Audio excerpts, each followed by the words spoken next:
the discussion para nakikinig kayo. Okay? So now, let's proceed. I'll be getting the scores later. Tagot muna kayo dyan. Okay.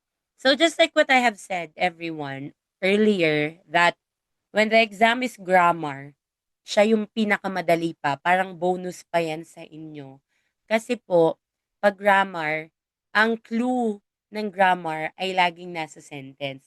Dapat matutunan nyo lang yung mga techniques kung paano nyo ma-identify yung tamang subject at verb agreement in the sentence. Okay?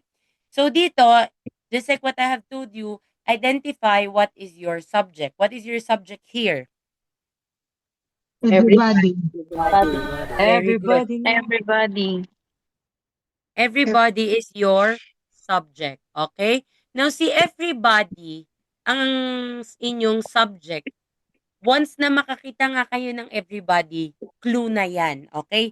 Anong tawag dyan? Lahat ng word na may body. Indefinite. Indefinite pronoun. Okay, very good. So, lahat ng may body, somebody, anybody, okay, yung mga may Everyone. mga, opo, asan na ba ako?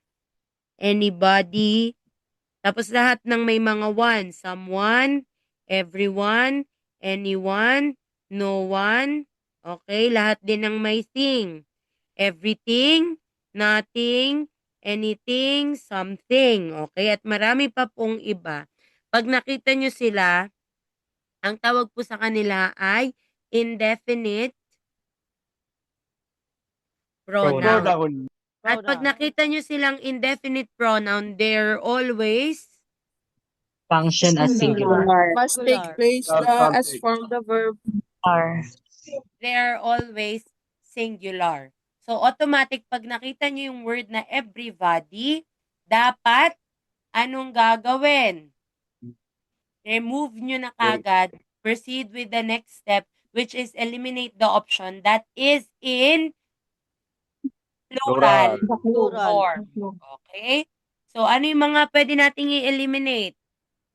Where and have. Where and have. Okay, very good. So, you are left with two possible answer, which is was and has. Anong next step? Find the time frame. Time frame. May time frame po ba? Wala. So, Wala po.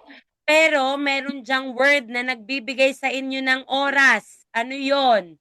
Very good. Ng T. what? The word Watch.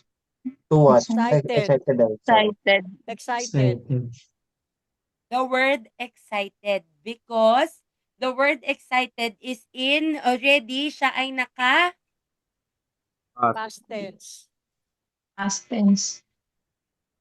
past tense. So, dapat past tense din yung pipiliin natin. So, everybody Was. excited. Si has kasi ay hindi past tense. Perfect progressive tense si has. Nakukuha po kung bakit yan ang tamang sagot? Yes po. Okay. Very good, everyone. Okay, next. Walang tanong dito, ha?